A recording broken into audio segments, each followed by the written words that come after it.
এই শোনো, আমরা তো প্রতি বছরই পিকনিকে যাই। আগামীকাল আমরা পিকনিকে যাব, তোমরা সবাই টাকা নিয়ে আইসো। হ্যাঁ, আচ্ছা ঠিক আছে স্যার। আচ্ছা তাহলে তোমরা এখন বাড়িতে যাও। আচ্ছা স্যার। আসসালামু আলাইকুম। ওয়ালাইকুম আসসালাম রহমতুল্লাহি ওয়া বারাকাতুহু। তোমরা সাবধানে যাও তাহলে। হ্যাঁ,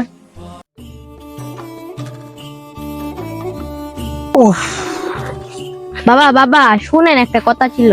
ও বাবা, স্কুল থেকে আসছো তুমি? জি ও, কি কথা বলো? বাবা, কালকে স্কুল থেকে সবাই পিকনিকে যাব, তাই বলি আমিও যাব। আপনি কি কিছু টাকা দিতে পারবেন? ও আচ্ছা বাবা, তুমি তো জানো আমি 3 মাস ধরে ঘরে বসা, কোনো কাম কাজ করতে পারতেছি না। তো এখন তো আমার পক্ষে সম্ভব না তোমাকে পিকনিকের টাকা দেওয়া। তাহলে তুমি তো এখন পিকনিকে যাইতে পারবা না। তুমি বাবা কষ্ট পেও না, এবছর না গেলে হয় না। বাবা, আপনার বিষয়টা আমি বুঝতে পারছি। আমাদের স্কুল থেকে সব বন্ধু বান্ধব যাবে, আমি না গেলে খারাপ দেখা যায় না।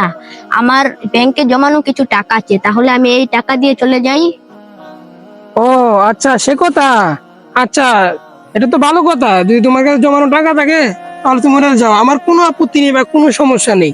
তুমি যেতে পারো, কোনো সমস্যা নেই। আচ্ছা তাহলে তুমি ঘরে গিয়ে ফ্রেশ হয়ে খাবার খাও, যাও বাবা। আচ্ছা বাবা।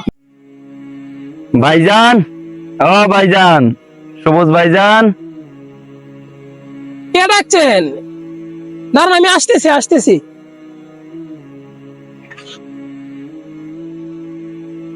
আসসালামু আলাইকুম। ওয়ালাইকুম সালাম। হুজুর, কি মনে করে আমাদের বাড়িতে আসছেন?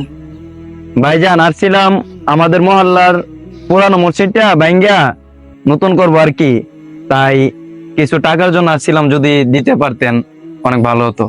দিয়ে শরীক থাকেন। ও, এই বিষয় হুজুর, আমারও মনে চায় মসজিদে দান করি, মসজিদ নির্মাণের মধ্যে সাহায্য করি, কিন্তু কি করবো বলেন, আমি তো গরিব মানুষ, দরিদ্র মানুষ। তার উপর আবার 3 মাস ধরে কোনো কাজ কামও পাচ্ছি না এবং করতেও পারতেছি না। আমি আজকে 3 মাস ধরে ঘরে বসা। সেই জন্য হুজুর, যদি কিছু মনে না করেন, এই বছর এবার আমার সম্ভব না টাকাটা দেওয়া। না না না ভাইজান, এখন দিতে পারেন নাই, সমস্যা নাই, সামনে দিয়ে দিয়েন। আচ্ছা ঠিক আছে হুজুর। আচ্ছা ঠিক আছে, আসি। আসসালামু আলাইকুম। ওয়ালাইকুম সালাম। Bye bye. হুজুর হুজুর শুনেন। জি, না বাবা, ডাক দিলা? আপনারা দাঁড়ান, আমি আসতেছি। কেন বাবা? আপনারা দাঁড়ান, আমি আসতেছি, যায়েন না কিন্তু। আচ্ছা যাও। বাবা আমি, জি বাবা। তুমি তো জানোই আমার কাছে টাকা নেই। জি হ্যাঁ, জানি তো। তারপরে তুমি হুজুরদের আবার ডাকলা কেন? বাবা, আমি ভাবছি আমার ব্যাংকে জমানো টাকাগুলো মসজিদে দান করে দেব। কি বলো, তুমি না বলছো ওই টাকাতে পিকনিকে যাবা? বাবা, এবার পিকনিকে না যেতে পারলেও পরের বার যেতে পারবো, কিন্তু আল্লাহর ঘর তো বারবার তৈরি হয় না। তাই বলি কি, এবার যেন সুযোগ আসছে, তাহলে টাকাটা দিয়ে দেই। বাবা, আমি শুনছি আল্লাহর ঘরে দান করলে নাকি আল্লাহ জান্নাতে দানকারীর জন্য একটা সুন্দর ঘর তুলে দিই। বাহ, আমার ছেলে কত সুন্দর করে কথা বলে, আর আমার ছেলের চিন্তা ভাবনা কত সুন্দর। আজকে আমি সত্যি গর্বিত আমার তোমাকে পেয়ে, আর আমার এরকম একটা সুন্দর মনের একটা ছেলেকে পেয়ে। বাবা, তুমি যা চিন্তা ভাবনা করছো এতে আমি একমত, আর আমি খুবই খুশি। যাও, তুমি টাকাগুলা হুজুরের হাতে উঠাই দিয়ে আসো, যাও। আচ্ছা বাবা।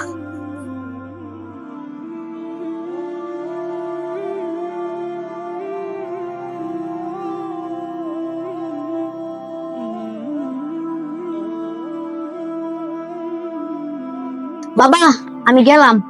আচ্ছা যাও বাবা, টাকাগুলো দিয়ে আসো। আচ্ছা বাবা। আমি গেলাম।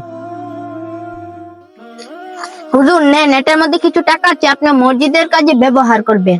তোমার বাবা দি বললো টাকা নেই, তুমি কোথায় থেকে আনলা? এটা আমার পিকনিকের জমানো টাকা, আমি পিকনিকে যাব না। ও, তোমার পিকনিকের টাকা আমাদেরকে দিয়ে দিলা, মাশাআল্লাহ। হুজুর, সত্যি ছেলেটা অনেক ভালো। এখনকার মানুষের টাকা পয়সা অভাব নাই, কিন্তু কেউ মসজিদে দান করতে চায় না।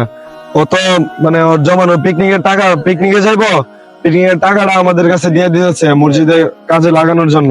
ছেলেটা সত্যি অনেক ভালো। তোমার মতো সন্তান যদি প্রতিটা ঘরে ঘরে হতো, তাহলে দেশটা শান্তিতে ভরে যেত।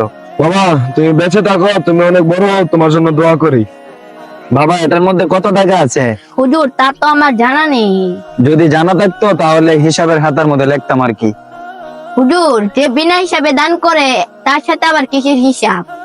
মাশাআল্লাহ বাবা, তুমি অনেক সুন্দর কথা বলছো। তোমার জন্য দোয়া করি অনেক বড় হও। আচ্ছা ঠিক আছে, তুমি বাড়িতে যাও। হ্যাঁ, আচ্ছা, আসসালামু আলাইকুম। ওয়ালাইকুম সালাম।